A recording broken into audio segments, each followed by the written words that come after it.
Hello everyone, welcome to digital platform of Raj Malhotra IAS Academy. My name is Harjeet Kaur and I am your reasoning tutor. हाँ जी, कैसे हैं आप सब? जैसे कि आपको पता है हर बुधवार आपका रीजनिंग का सेशन होता है सीसैट का। तो आज का हमारा टॉपिक है जी पजल्स। तो पजल जब भी आता है बहुत इजी आ रहा है, तो आप इसको इजीली कर सकते हैं। तो ध्यान से देखिएगा जी पजल्स को कैसे स्टार्ट करना है। तो पजल के क्वेश्चंस को किस तरह से स्टार्ट करेंगे। अब देखिए जो पजल का क्वेश्चन होता है वो आपका होता है पैसेज की फॉर्म में। तो आपको इस क्वेश्चन को कैसे बनाना है जी पैसेज। आपके पास एक पैसेज दिया होगा, आपको उसका क्या बनाना है जी चार्ट बनाना है। तो वो चार्ट अगर आपका ठीक बन गया तो आप क्वेश्चन को इजीली आंसर कर सकते हैं। अगर मैं यूपीएससी की बात करूं तो सिंगल क्वेश्चन आ रहा है, पर अगर मैं हरियाणा की बात करूं, एचपी की बात करूं तो आपके 5-5, 6-6 क्वेश्चन आ रहे हैं जी पजल के। तो बहुत ध्यान से समझिएगा, बाकी सिविल सर्विसेज के लिए बहुत इंपॉर्टेंट है, पर यूपीएससी में भी 1 से 2 क्वेश्चन आ रहे हैं जी। अब देखिए आपके पास क्वेश्चन को स्टार्ट करना कैसे है वो सीखना है। तो अगर आपके पास इंफॉर्मेशन दे रखी है फ्लोर्स वाइज, तो आपने इस क्वेश्चन को हमेशा फ्लोर वाइज बनाना है। अब फ्लोर वाइज मीन जैसे कि प्रैक्टिकली हमारे पास फ्लोर्स होती हैं, first floor, second floor, third floor, fourth floor, fifth floor, as on. अगर मेरे पास क्वेश्चन में मंथ आ गए तो आप इस क्वेश्चन को मंथ के साथ स्टार्ट कर सकते हैं, जनवरी, फरवरी, मार्च, अप्रैल। अगर आपके पास इस क्वेश्चन में टाइमिंग्स आ गए तो आप इस क्वेश्चन को टाइमिंग्स के साथ स्टार्ट कर सकते हैं। ठीक है जी, तो टाइमिंग्स के साथ स्टार्ट करेंगे। अगर आपके पास डेज आ गए, ठीक है जी, तो मंडे, ट्यूसडे, वेडनेसडे वैसे स्टार्ट करेंगे। अगर पर्सन्स के नाम आ गए तो पर्सन्स के नाम के साथ स्टार्ट कर सकते हैं। और कई बार क्वेश्चन में क्या होता है, आपके पास फ्लोर भी आ गई और बंदों के नाम भी आ गए, तो प्रेफरेंस किसको देना है जी फ्लोर वाइज, जैसे कि आपको यहाँ पर लिखा हुआ है। ठीक है जी, ऐसे ही मेरे पास आ गया जी मंथ भी आ गया और बंदों के नाम भी आ गए, तो किसको प्रेफर करना है जी मंथ के साथ। ठीक है जी, तो ऐसे ही मेरे क्वेश्चन में डेज भी आ गए और बंदों के नाम भी आ गए, तो किससे स्टार्ट करेंगे जी बंदों के नाम के साथ, नहीं डेज के साथ। तो प्रेफरेंस कैसे देनी है जैसे इस लिस्ट में लिखी हुई है। तो चलिए जी अब क्वेश्चन स्टार्ट करते हैं और देखते हैं कैसे हम क्वेश्चंस को सॉल्व करेंगे। तो कुछ क्वेश्चंस मैं प्रैक्टिकली करवाऊंगी और कुछ क्वेश्चन फिर हम पेपर वाले देखेंगे कि किस तरह से क्वेश्चन आया हुआ है जी। तो ध्यान से समझिएगा इस चैप्टर को। हाँ जी, on a shelf we have place 6 volumes side by side. ठीक है जी, 6 वॉल्यूम्स है, 6 बुक्स हैं, ए से लेके एफ तक साइड बाय साइड पड़ी हैं। ठीक है जी, फिर उसने बोल दिया उनके कवर्स हैं, फिर वो न्यू है कि पुरानी है, कुछ इस तरह से। तो अब इस क्वेश्चन में हमने कैसे स्टार्ट करना है, बुक्स के नाम के साथ, क्योंकि और तो कुछ है नहीं मेरे पास, ना टाइमिंग्स है, ना मंथ है, ना फ्लोर्स हैं, ना ही आपके पास डेज हैं। तो आपने इस क्वेश्चन को स्टार्ट किया बुक्स के नाम के साथ। तो ABCDEF, तो ये आ गया जी मेरे पास books.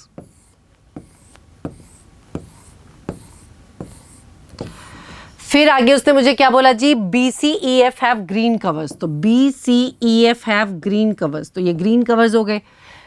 While others have yellow covers, तो मैंने यहाँ येलो का वाई लिख दिया। ठीक है जी, ग्रीन का ग्रीन जी लिख दिया और येलो का वाई लिख दिया। क्यों? क्योंकि मेरा सोल्यूशन नहीं चेक होना, मेरा आंसर चेक होना कि मैंने आंसर में डाला क्या है जी। फिर उसने कहा जी ADB आर न्यू वॉल्यूम्स, तो ये न्यू वॉल्यूम्स हैं। While the rest are old volumes, तो ये ओल्ड वॉल्यूम्स हो गई। फिर उसने बोला जी ACB आर लॉ रिपोर्ट्स, तो ये लॉ रिपोर्ट्स हो गई। While the rest are medical extracts, तो ये मेडिकल एक्सट्रैक्ट्स हो गए।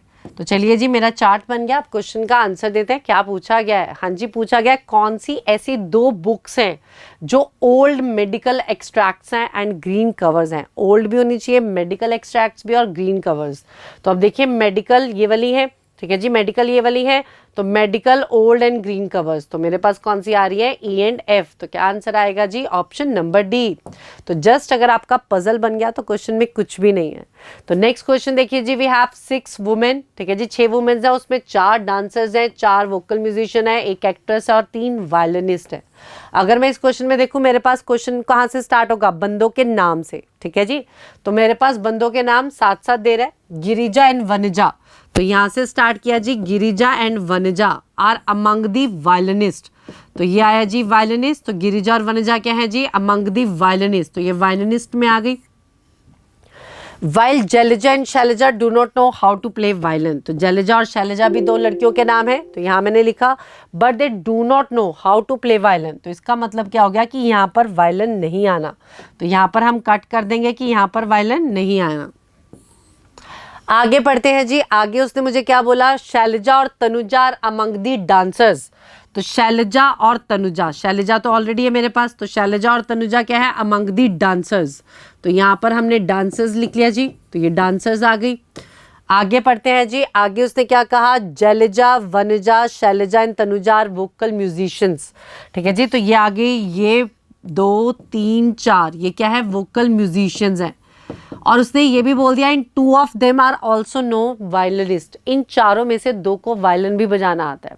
तो अगर हम ध्यान से देखें ये 4 हैं, तो ठीक है, इन 4 में से 2 को वायलिन भी बजाना आता है, तो इन दोनों को तो वायलिन बजाना आता नहीं, तो ये और ये आ जाएगा। ठीक है जी, ये और ये आ जाएगा। आपके पास आ गया फिर वनजा एंड तनुजा, जिनको वायलिन पता है कैसे बजाना है। नेक्स्ट देखिए जी, आगे उसने मुझे बोला पूजा इज एन एक्ट्रेस, तो पूजा आ गई। ठीक है जी, 6th गर्ल पूजा आ गई और वो क्या है, एक्ट्रेस।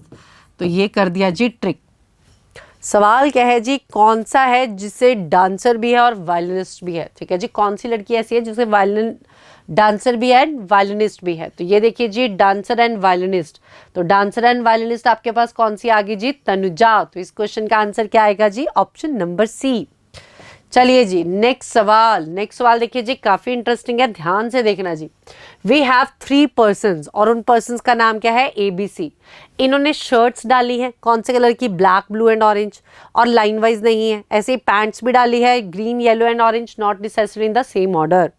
ठीक है जी, और ये भी बोल दिया कि दोनों की पैंट्स और शर्ट्स के कलर सेम नहीं होंगे, मतलब अगर किसी ने ऑरेंज कलर की शर्ट डाली है तो उसकी ऑरेंज पैंट्स नहीं होगी। अब ऐसी मेरे पास इंफॉर्मेशन दी हुई है, तो चलिए जी, मैंने इसको बनाया ABC। अब देखिए, पजल में आपको एक चीज का ध्यान रखना है, जो इन्फॉर्मेशन साथ साथ आ रही है वो साथ साथ नोट कीजिए, जो रफ में नोट करने वाली है उसे रफ में नोट कीजिए, क्योंकि जब दोबारा से क्वेश्चन पढ़ते हैं ना उतना ही टाइम लग जाता है। ठीक है जी, अब इस क्वेश्चन में ये चीजों का हेल्प मिलेगी। पहली लाइन में क्या लिखा है, ए ने ब्लैक कलर की शर्ट नहीं डाली। ठीक है जी, तो ए ने ब्लैक कलर की शर्ट नहीं डाली, तो यहाँ पर कट करके लिख देंगे कि ब्लैक नहीं आना। आप दोबारा से क्वेश्चन पढ़ेंगे, बहुत टाइम लग जाएगा, तो आपने वहीं पे लिख दिया कि ए ने ब्लैक कलर की शर्ट नहीं डाली। बी ने ब्लू कलर की शर्ट नहीं डाली, तो ये आ गया बी ने ब्लू कलर की शर्ट नहीं डाली। C did not wear shirt of orange colour, C ने ऑरेंज कलर की शर्ट नहीं डाली, तो यहाँ पर कट मार के लिख दिया कि ऑरेंज नहीं आना। ए ने ग्रीन कलर की पैंट्स नहीं डाली, तो यहाँ पर ग्रीन कलर की पैंट्स नहीं आनी।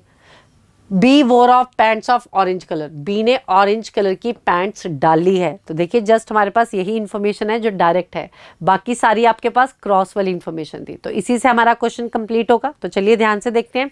अगर इसने ऑरेंज कलर की पैंट्स डाली है तो ऑरेंज कलर की शर्ट तो डालेगा ही नहीं, क्योंकि मेरे पास क्वेश्चन में साफ साफ लिखा था नो पर्सन वोर pant and shirt of the same colour.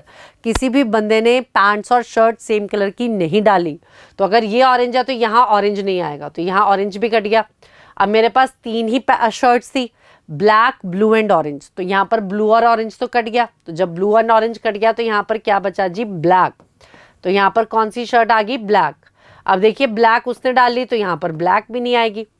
अब देखिए, ऑरेंज और ब्लैक आना नहीं, तो क्या बचा, ब्लू, क्योंकि वी हैव जस्ट 3 शर्ट्स, तो ब्लैक भी नहीं आनी, ऑरेंज भी नहीं आनी, तो कौन सी बची जी, ब्लू। तो ये आ गया जी ब्लू। दिमाग लगाना है, लॉजिक्स लगाने हैं। तो सारी रीजनिंग में हम बच्चों को बोलते हैं लॉजिक्स लगाओ, दिमाग लगाओ, क्योंकि इसे बोलता है लॉजिकल रीजनिंग। तो इसे क्या बोला जाता है, लॉजिकल रीजनिंग। तो यहाँ आ गया जी ब्लू। अब ये देखिए जी, ब्लू ब्लैक आ गया, तो अब यहाँ क्या बचा जी, orange. We have just 3 shirts, blue, black and orange.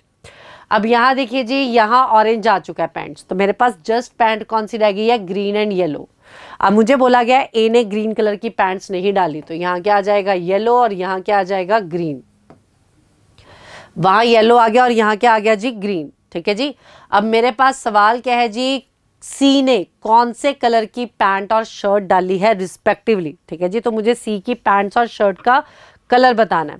तो देखिए, रिस्पेक्टिवली वर्ड है, तो सी की पैंट्स का कलर पहले आएगा। तो सी की पैंट्स कौन सी है, यहाँ देखिए जी, ग्रीन एंड ब्लू। तो पैंट्स आ गई ग्रीन एंड शर्ट आ गई ब्लू, तो क्या आंसर आया जी, ऑप्शन नंबर सी। चलिए जी, इसी के साथ नेक्स्ट सवाल, और ये सवाल बहुत ध्यान से देखिएगा, ये अभी अभी जो 2024 का HCS का पेपर हुआ उसमें सवाल था, बहुत ही इंटरेस्टिंग सवाल आया था। देखिए, 7 men है, ABCDEFG are standing in a queue in that order. उसने पहले ही बोल दिया कि ये सब इसी ऑर्डर में खड़े हैं, ABCDEF। ठीक है जी, तो ये 7 बंदे हैं, इसी ऑर्डर में खड़े हैं, इसी ऑर्डर में खड़े हैं। Each one is wearing a cap of different colour, सबने अलग अलग कलर की कैप डाली है। कलर्स क्या है कैप के, violet, indigo, blue, green, yellow, orange and red. D is able to see in front of him green and blue। अब इस लाइन का मतलब क्या है, देखो ये सब क्यू में खड़े हैं, लाइन में खड़े हैं, तो डी को अपने आगे उससे पहले ग्रीन और ब्लू कलर की कैप दिख रही है, यानी कि हमें पता चल गया ए और बी ने कौन से कलर की कैप डाल रखी होगी, ए बी सी ने ग्रीन या ब्लू। ठीक है जी, ए बी सी ने क्या डाल रखी होगी, ग्रीन या ब्लू, क्योंकि डी से पहले मतलब डी के इन फ्रंट में, जैसे लाइन में खड़े होते हैं ना, प्रेयर्स में जाते हैं हम, स्कूल में जाते हैं तो प्रेयर में खड़े होते हैं, तो डी को अपने पहले ग्रीन और ब्लू कलर दिख रहा है, बट नॉट वॉयलेट। तो डी को वॉयलेट नहीं दिख रहा, तो यहाँ पर वॉयलेट नहीं आएगा, तो डी के बाद यानी कि डी भी आ सकता है और भी आ सकता है, तो डी ने खुद भी वायलेट डाला हो सकता है, यानी कि यहाँ पर कहीं पर वायलेट आएगा, पर कहाँ आएगा पता नहीं। अगली लाइन पढ़ते हैं, अगली लाइन में क्या लिखा है, E can see violet and yellow but not red. जो ई है उसे वॉयलेट कलर भी दिख रहा है, तो ई को वॉयलेट कलर भी दिख रहा है, तो ध्यान से देखिए जी, अगर ई को वॉयलेट कलर दिख रहा है, इससे पहले तो वायलेट कलर है नहीं, डी से पहले तो वायलेट कलर किसी ने डाला नहीं, ई को वायलेट कलर भी दिख रहा है, तो ई की भी वायलेट कलर की नहीं होगी, तो डी की आ जाएगी वायलेट कलर की कैप। ठीक है जी, तो डी की आ गई वायलेट कलर की कैप, तो यहाँ से हम वायलेट को हटा देते हैं, और उसको रेड नहीं दिख रहा। ठीक है जी, ई को रेड नहीं दिख रहा, यानी कि रेड ऊपर नहीं होगा, रेड नीचे होगा, तो रेड ई एफ जी में कहीं भी आ सकता है, पर ऊपर नहीं आएगा। अगली लाइन पढ़ते हैं, G can see caps of all colours other than orange. G को सारे रंग की कैप्स दिख रही हैं, पर ऑरेंज नहीं दिख रही। जी को सारे रंग की कैप्स दिख रही हैं, मतलब सारे रंग, पर ऑरेंज नहीं दिख रहा। क्यों नहीं दिख रहा? क्योंकि ऑरेंज उसने खुद वियर किया हुआ है, तो जी आ जाएगा ऑरेंज। ठीक है जी, ऑरेंज नहीं दिख रहा क्योंकि जी ने खुद ऑरेंज डाला हुआ है। E is wearing N Indigo cap, तो ई ने इंडिगो कैप डाली हुई है। तो बताइए एफ की कलर का कैप, एफ की कैप कौन से कलर की होगी? अब देखिए, मुझे पता है कि जो रेड है वो ई से बाद में आएगी, जो रेड है वो कहाँ पर आएगी? ई से बाद में, यानी कि ई तो है नहीं ना, जी है, तो ये आ जाएगा रेड। तो एफ का कलर क्या आ जाएगा कैप का? रेड। अगर ए बी सी की बात करें तो ग्रीन ब्लू एंड येलो। ठीक है जी, green blue and yellow, yellow भी उसमें लाइन लिखी हुई थी, यहाँ पर ई को वॉयलेट और येलो दिख रहा है, तो ई को वॉयलेट और येलो दिख रहा है, यानी कि ग्रीन ब्लू या येलो। पर यहाँ पर ए का पूछेगा तो इधर ग्रीन ब्लू और येलो। ठीक है जी, आपको डेफिनेट नहीं पता। अगला सवाल देखिए जी, अगला सवाल काफी इंटरेस्टिंग सवाल है, ध्यान से देखिएगा। 7 लेक्चर्स हैं ए से लेकर एफ तक। ठीक है जी, ए से लेके 6 लेक्चर्स है ए से लेके एफ तक। ये 7 डेज में ऑर्गेनाइज किए गए, और जो 7 दिन है वो क्या है? Sunday to Saturday. तो ये 7 दिन है संडे टू सैटरडे, मतलब आपको डे वाइज बनाना है। तो आपको बताया था कि अगर आपको डेज दे दिया तो आपको इसको क्वेश्चन कहाँ प्रेफर करना है? Days wise. तो हम इसको डेज वाइज बनाएंगे, Sunday, Monday, Tuesday, Wednesday, Thursday, Friday, Saturday. अब देखिए, इसमें आपके पास वैसे जब डेज लेते हैं तो मंडे टू संडे लेते हैं, पर यहाँ पर आपको मेंशन कर दिया कि जो आपने डेज लेने हैं वो क्या लेने हैं? Sunday to Saturday. तो आपने संडे से स्टार्टिंग करी और सैटरडे पे एंडिंग करी। ठीक है जी, अब देखिए आगे उसने क्या बोला, A should not be organised on Thursday. तो यहाँ कट करके लिख देते हैं कि ए इस दिन बिल्कुल नहीं होना। ठीक है जी, ए इस दिन बिल्कुल नहीं होना। C should be organised immediately after F. जो सी है वो कब होगा? एफ के इमीडिएटली बाद। ठीक है जी, सी कहाँ पर होगा? एफ के इमीडिएटली बाद। There should be a gap of 2 days between E and D. E और डी के बीच में 2 दिन का गैप। तो ई और डी के बीच में 2 दिन का गैप, या ये भी हो सकता है या ये भी हो सकता है। आपको नहीं पता कौन सा ऊपर और कौन सा नीचे। ठीक है, ई और डी में 2 का गैप, या डी और ई के बीच में 2 का गैप, ये भी हो सकता है। 1 day there will be no lecture, Friday is not that day. अब जैसे कि आपको पता है कि एक दिन छुट्टी होती है संडे को, यहाँ पर भी एक दिन छुट्टी है, पर फ्राइडे उस दिन नहीं है, तो फ्राइडे ऑफ डे नहीं है। तो अब एक दिन ऑफ होगा, पर कौन सा होगा? We don't know. आगे एक लाइन और लिख दी, just before that day D will be organise. उसने कहा ऑफ डे से एक दिन पहले क्या है जी? डी। ठीक है जी, ऑफ डे से एक दिन पहले क्या है? डी। तो ऑफ डे से एक दिन पहले क्या है? डी, यानी कि डी ऑफ डे इकट्ठे आएगा। B should be organised on Tuesday. तो बी ट्यूसडे को ऑर्गेनाइज किया गया। Should not be followed by D, पर इसके अगला डी नहीं होगा। फॉलोड का मतलब होता है नेक्स्ट, प्रिसीडेड का मतलब होता है पहले। ठीक है जी, फॉलोड का मतलब होता है नेक्स्ट, तो इसके अगला डी नहीं होगा। ठीक है जी, और प्रिसीडेड होता है पहले। चलिए जी, अब मेरे पास सिर्फ बी का पता चला कि बी ट्यूसडे को है। अब मुझे सारा खुद बनाना पड़ेगा। अब देखिए यहाँ पर मुझे पता है डी ऑफ डे इकट्ठा है। ठीक है जी, डी के बाद ऑफ डे इकट्ठा है, और डी और ई के बीच में, ठीक है जी, डी और ई के बीच में 2 का गैप है। तो चलिए बनाकर देखते हैं। अगर मैं यहाँ से स्टार्ट करूँ तो यहाँ डी आना नहीं। अगर मैं डी को यहाँ डाल दूँ तो यहाँ ऑफ डे नहीं आना। अगर मैं डी को यहाँ डाल दूँ, ये ऑफ डे डाल दूँ, तो चेक करो डी और ई में 2 का गैप है, तो 1 2 ई नहीं आना, तो ये भी गया। अब देखिए स्टार्टिंग में अगर मैं डालूं डी ऑफ डे तो अभी तो डल रहा है, और डी और ई में 2 का गैप, तो 1 2 ई, ये आ गया। ठीक है जी, ये आपके पास बैठ गया, ये बैठ गया। अब एफ और सी ने इकट्ठे आना है और ए रह गया मेरे पास। अब देखिए अगर यहाँ पर ए ने आना नहीं तो यहाँ पर क्या आ जाएगा, एफ सी, और ए आ जाएगा यहाँ। ठीक है जी, एफ सी ने इकट्ठे आना और ये इधर ए आ गया। अगर मैं एफ सी को यहाँ कर देती तो ए यहाँ आना नहीं था, तो यही आपका चार्ट बनेगा। अब सवाल क्या है जी, देखते हैं, on which day there is no lecture. उसने कहा किस दिन कोई भी लेक्चर नहीं है, तो किस दिन कोई भी लेक्चर नहीं है, मंडे को। तो क्या आंसर रहेगा इस क्वेश्चन का, Monday. So option number A. चलिए जी, अब चलते हैं पेपर के सवाल की तरफ। तो पेपर में 2021 में ये क्वेश्चन आया हुआ है, बहुत ही इजी क्वेश्चन है, ध्यान से देखिएगा क्या कह रहा है। 7 बुक्स हैं PQRSTUV are placed side by side. ठीक है जी, ये 7 किताबें साइड बाय साइड रखी हुई हैं।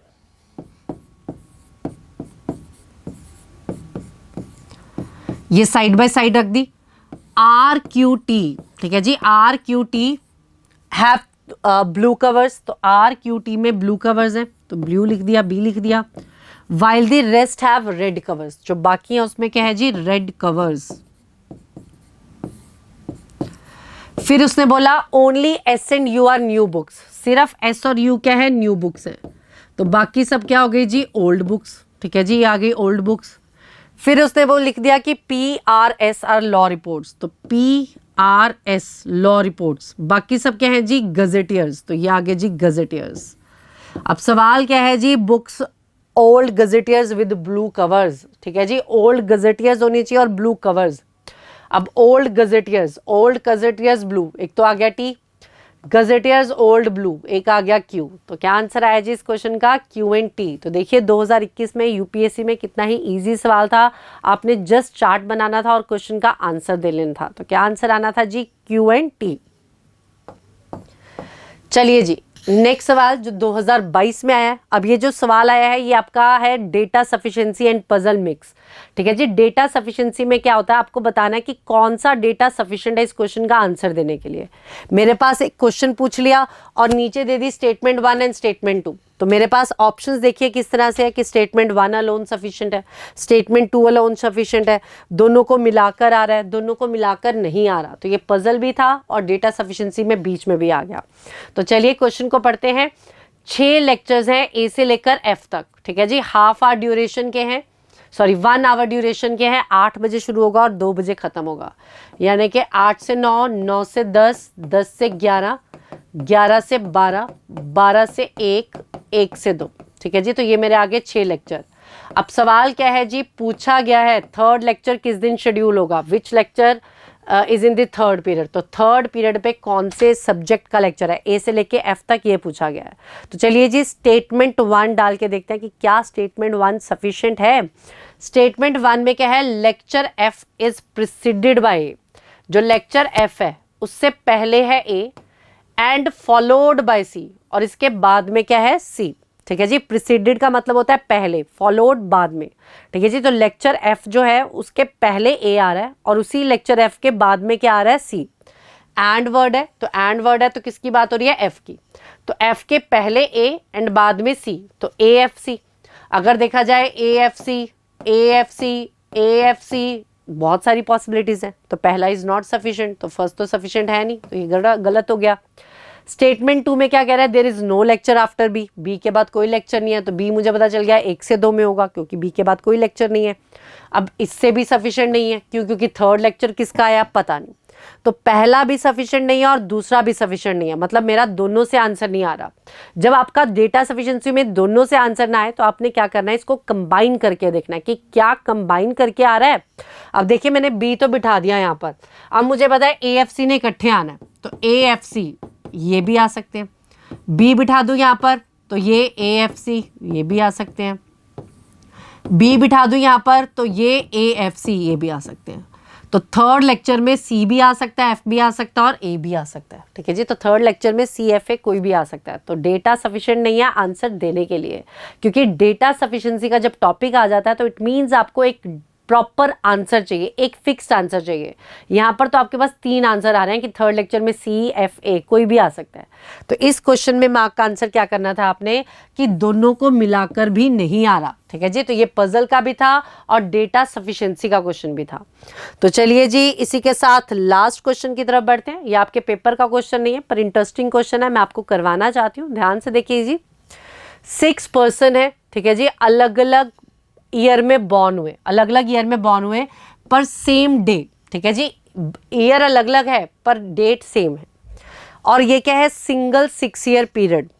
Rohit is older than Deepak, Rohit older है दीपक से। सुनीत इन दोनों से ओल्डर है। मानिक 2 साल बड़ा है विकास से। जो रोहित है या तो 1962 बॉर्न है या 63 बॉर्न है। जो ओल्डेस्ट मेंबर है वो 1960 बॉर्न है। तो यहां से क्वेश्चन स्टार्ट हुआ 1960, ठीक है जी। 1960 आपके पास फर्स्ट ईयर आ गया जो सबसे ओल्डेस्ट है। तो 1960, फिर आ गया जी 1961, फिर आ गया जी 1962, 1963, 1964, देन 1965। तो ये आ गया जी आपके पास 6 साल। अब आप बोलेंगे कि मैम ने आपने ईयर के साथ कैसे स्टार्ट कर लिया। देखिए आपके पास स्टार्टिंग में मैंने बताया था कि अगर टाइमिंग्स दिए हुए हैं तो आपको टाइमिंग्स के साथ स्टार्ट करना है। तो ये आपके पास जो ईयर है, एज है, तो ये टाइमिंग्स ही तो है, तो आपने एज के साथ स्टार्ट कर दिया, ठीक है जी। अब देखिए इस क्वेश्चन में, यहाँ पर क्वेश्चन में हिंट दिया हुआ है, अगर मानिक सबसे ओल्डेस्ट है तो बताएं कौन सा डेफिनेटली ट्रू है। तो मानिक सबसे ओल्डेस्ट है यानी कि मानिक इज बॉर्न ऑन 1960। अगर मानिक 1960 आ गया तो विकास कब आएगा, 2 इयर्स, ठीक है जी, 2 इयर्स। तो ये आ गया जी विकास, तो विकास भी आ गया। अब मुझे बोला था कि जो रोहित है वो या तो 62 बॉर्न है या 63 बॉर्न है, तो 62 में तो विकास आ गया, तो ये आ गया आपके पास रोहित, तो ये आ गया रोहित, ये भी इंफॉर्मेशन यूज कर ली। अब आपको एक चीज और बोली हुई थी कि जो सुनीत है वो विकास और कनक से ओल्डर है। अब ये आपके पास विकास आ गया, तो विकास से ओल्डर बनाना है सुनीत, तो सुनीत आ जाएगा फिर इधर।